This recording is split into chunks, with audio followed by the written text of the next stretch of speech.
Very good morning, students. Sai Ram. Welcome back to our science period. Children, this session I am going to take revision of chapter number 9, Environmental Management. Okay. Already we revised about what is meant by weather, what is meant by climate. Now, what is meant by observatories. See here, children. During the process of determining the climate of a specific region, a review of the earlier studies about the several aspects of the climate is considered as crucial. Okay, so during when we will determine the climate at a specific region, which one is important? A review of the earlier studies. Okay, about the several aspects of the climate. That is the important thing.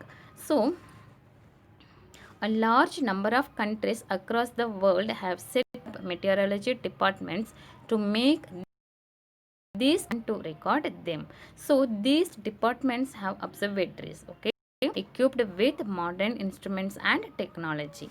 Next one is secure if present climatic conditions are analyzed with reference to the past climatic conditions, we can predict climatic changes of the future. So future climatic changes, if you want to predict, so that for that, which one is important? Yes, present climatic conditions are analyzed with reference to the past climatic conditions. Okay, so if you know about that past climatic conditions, then only we can predict that climatic changes in future. Okay, children. So however, as climate is the net result of a complex mixture of various atmospheric factors, forecasting it is very complicated and difficult. Okay, next one is forecasting is easy for places where climatic changes are slow and of a limited nature. But see here that climatic changes are complex, interdependent and rapid, making forecast is very difficult. So forecast is very easy way in which place, yes, in which place that climatic changes are slow, that place that forecasting is very easy. But forecasting is very difficult where that climatic changes are complex, interdependent and rapid. Okay, children. Next one is India Meteorological Department. The India Meteorological Department, established in 1875 by the British in Shimla, has its head office is Pune. That already we studied, isn't it, children? As well as regional offices across Mumbai, Kolkata, Chennai, Nagpur and Delhi. So see here, children. Next one is that maps are prepared every day which indicate the daily predictions about the weather. Such maps are prepared and published twice in every 24 hours. In this institute, research goes on continuously on various aspects. Okay, that meteorological department in that institute, that research work is going on that continuously on various aspects, that is instruments for climatic readings, predictions about climate made using radar. The next one is seismology, predictions regarding rainfall by satellites, air pollution, etc. Okay, children, already we studied, isn't it, children? Next one is functions of the India Meteorological Department. What functions are they? See here. Information about weather and climatic conditions are important to other departments such as shipping, marine oil exploration, aviation, agriculture, protection, irrigation, and so on by the India Meteorological Department. This also we discussed. Next one is it also communicate to other department, that is citizens and mass communication media, to further predictions about calamities. Okay, including sandstorms, hot and cold waves, dust storms, tsunami, heavy rainfall, etc. Okay, children. Next one is, so to do so, India has also introduced various satellites of high class technology. Okay, so meanwhile observatories are also established at various locations for doing excellent work in the analysis of the information received from these satellites. Okay, so India has also introduced various satellites for this work. Understood, children? So Next one is we will discuss about monsoon model. What is meant by monsoon model? And as old as that is, this monsoon model is used to predict the climatic condition. Okay, as old as 100 years, the tradition of monsoon forecasting had been prevalent for so long. Now we will discuss about monsoon model. Yes, first one is mathematical model. Okay, forecasts that are done through mathematical models take into account the current weather related events and the ongoing physical interaction between them. Okay, that is a mathematical analysis. Say here param supercomputer. I told that it's a supercomputer, that calculation work, it, yes, through that computer we can do very fast. So param supercomputers help to mathematically analyze data about the current climatic parameters with the help of the various mathematical models based upon daily geographic events. Okay children, next one is holistic model. In this model, the predictions are based on these parameters. So, parameters used in other models that have the greatest effect on the monsoon. So, this model, the predictions are based on these parameters used in other models. Okay, used in other models that have the greatest effect on the monsoon. Nowadays, predictions declared by Indian Meteorological Department are the collective outcome of several models. This is called what? A holistic model. Next one is, yes, statistical model. Here the present climatic observation is now in a region is compared with earlier parameters like atmospheric pressure, the nature of monsoon, rainfall of several years and oceanic temperature. Okay, so here,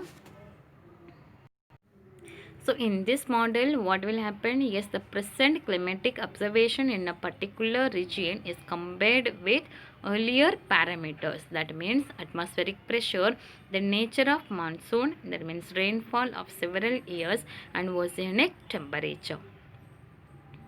Statistical methods are employed to analyze the data and even predictions are made about the monsoon in the present conditions. Okay children, so now we discussed about monsoon model. Yes, mathematical model, holistic model and statistical model. Now we will discuss about solid waste. So solid waste is the waste materials that are released via the several daily human activities. They are a good source of energy if we dispose in a proper way. Okay children, so already we discussed that metro cities that many tons of waste is disposed per day, isn't it children?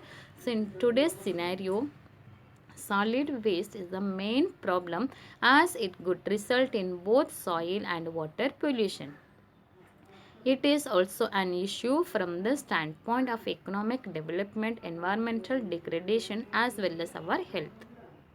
Okay, so soil waste is one of the main problem in nowadays because that through that, because of that solid waste, that what will happen, soil pollution, water pollution and air pollution at the same time, it will affect our health and environmental balance, and economic development also will be affected by this solid waste. So now biodegradable waste and non-biodegradable waste. What is meant by biodegradable waste? Bio means what? Yes, living thing. Okay.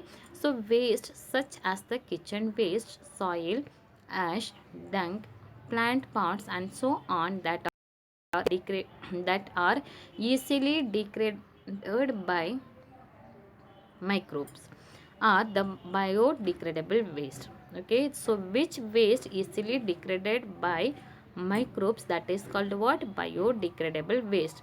It is otherwise called as wet solid waste or wet garbage. Okay children, next one is, say here, compost and fuel of good quality can be extracted from it if it is carefully decomposed. Next one is non-biodegradable waste. So that this waste, it is not easily degradable. Okay, it requires a long period of time and various techniques. Plastic, metals and other materials are examples of this non-biodegradable waste. It is otherwise called as dry solid waste or dry garbage. So now we will discuss about the difference between biodegradable and non-biodegradable waste. Okay, biodegradable waste are broken down into smaller components by the living organism. Breakdown of these waste enriches the soil with plant and animal waste which are good for the soil. Okay, and non-biodegradable, that is not possible to break down that into a smaller simple substances using living organism, that already we discussed. Non-biodegradable waste also cause soil pollution which is harmful for the soil. Okay children, next one is, what are the harmful effects of solid waste? Adversely affect biodiversity. It is severely affect this biodiversity, generates bad odor of waste, produces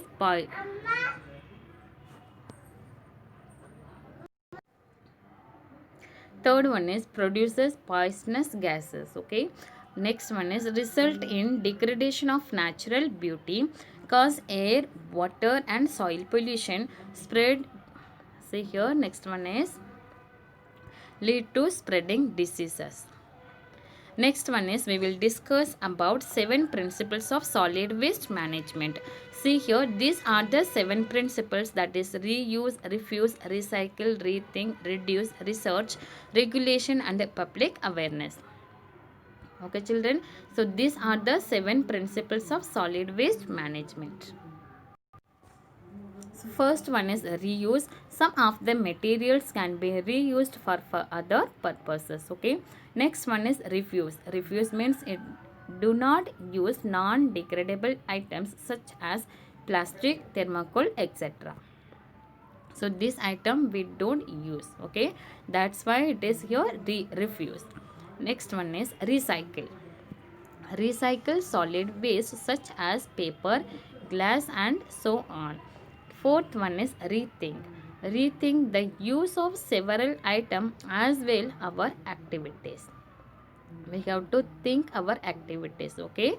Next one is reduce. Limit the consumption of resources in order to avoid wastage and reuse old materials as well as share things. Avoid using discardable items. Sixth one is research. We have to do research on the reuse of materials which are out of use temporarily. Okay children, and seventh one is regulation and public awareness. Adhere to the rules and regulations of waste management and encourage others to do the same. So these 7 principles we have to follow. Okay children, and so children, this lesson we discussed about what is meant by weather, what is meant by climate, what are the weather related climatic factors, and the next one is monsoon model, isn't it children? And the next one solid waste, that means biodegradable and non-biodegradable. What are the harmful effect of solid waste? And the next one is 7 principles of solid waste management, and we discussed about disaster management also, and what are the basic principles of first aid. So these all things we discussed, isn't it children? So I hope you understood. Yes, thank you children. Sai Ram.